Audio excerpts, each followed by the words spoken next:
There are many kinds of relapses, but today we are going to talk about two of them with the main focus on the second one, which is a nasty one that tends to happen more when you are a bit further into your reboot, often between the days 15 to 40. So if you want to master the art of rebooting, make sure to stay with me to the end here. Scandinavian Bob here, hi. Yeah, a real voice and person behind this video who has been involved in the porn addiction community for more than a decade now. So if you're getting tired of all these fake AI videos out there, consider subscribing. So the first kind of relapse is very common, and it happens because of conditioning and your brain going on autopilot. In order to understand this, take a look at this habit loop here. First you have a cue or a trigger, followed by a craving, followed by response, followed by reward. Now this circle on the screen is your addiction. Yes, this is the software your computer in your head is running whenever you relapse. It starts with a trigger or a cue. They both mean the same thing. And this can be pretty much anything that reminds your addicted brain about adult websites. It can, for example, be a YouTube thumbnail of a hot girl, an Instagram fitness model, or it could be a feeling, like for example loneliness, or it could even be a certain time of the day, like for example coming home from work at 5:30 and sitting down at your computer. The key thing is that the trigger is what starts your whole relapse routine. You see, right at that very moment when exposed to the trigger, the next step happens, which is you get hit by a craving. Now, it would sound kind of stupid trying to put the craving into words, because the craving is actually not really logical thoughts. It's more a feeling you are having. But it would sound something like, ooh, it would be so nice to check out some hot asses. Oh man. And so after that, the response follows. And this is of course you acting out, watching online adult entertainment and doing your thing. Followed by the reward, which is of course busting a nut. And again, this happens automatically. As soon as the trigger starts the loop, your brain goes on autopilot. And I really do mean that, because this is exactly what is happening. It is because you have been programming your brain literally thousands of times. Trigger, acting out. Trigger, acting out.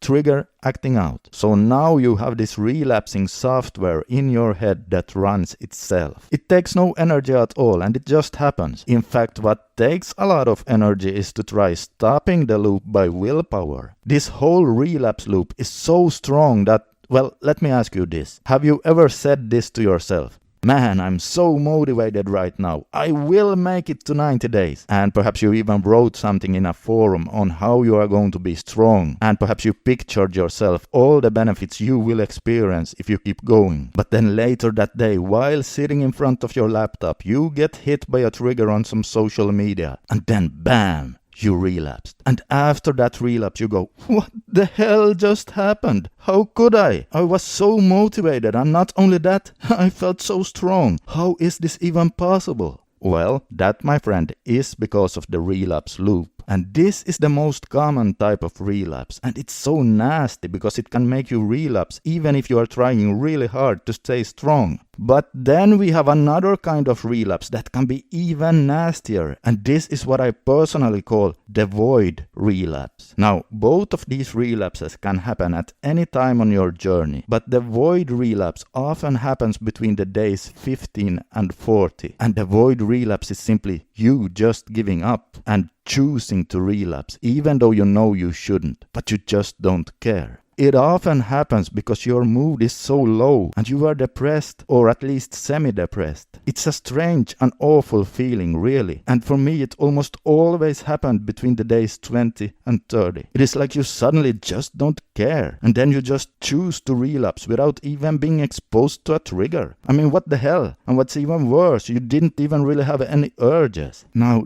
these kind of relapses are so very nasty because the day after they happen, they make you feel like you are your own worst enemy, since it was you that chose to relapse, and so you destroyed your streak. Oh man. Now, here's the deal. I personally believe that the void relapse happens because your dopamine levels are so low. You see, that fits in within the days 15 to 40 mark as well, as this is often the period where dopamine levels are low and the brain gets depressed. You are simply in a strange state of feeling some kind of weird void, like you have a black hole in your chest and nothing really matters anyway. So, how do we stay away from the void relapses? Well, here's how I finally mastered the void relapse a few years ago.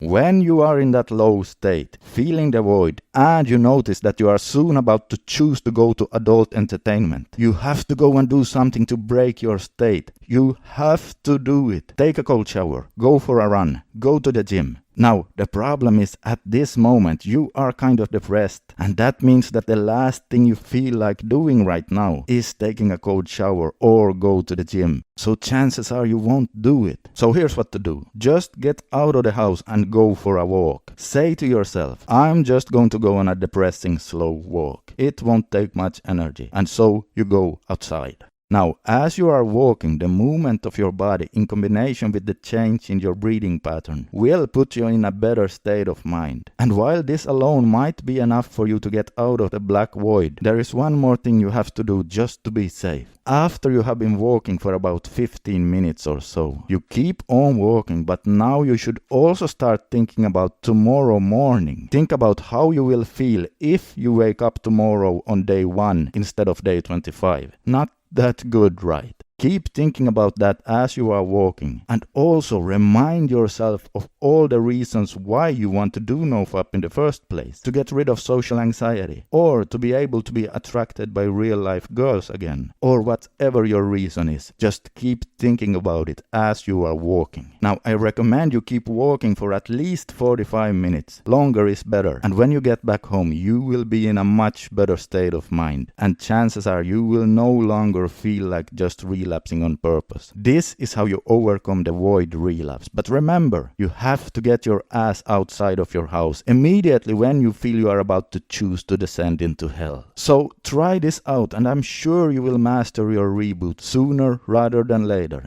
Alright, so if you haven't already, I highly recommend you grab my 90-day no porn advice and tool guide using the link below. Now, this is not an online course or anything big like that, but it's an easy to read PDF file, almost like in bullet point form, sharing what's common to experience in your first, second, third and fourth week and so on, along with some helpful tools and advice. So get that now so you can start leveling up in life. And okay guys, take a look at the video you can see on the screen right here if you want to know what the biggest factors are that determine how long your reboot is going to take. Just click on it right now and you'll see exactly what I mean. This is Scandinavian Bob signing out for today. Consider subscribing for more, and I'll see you in the next one.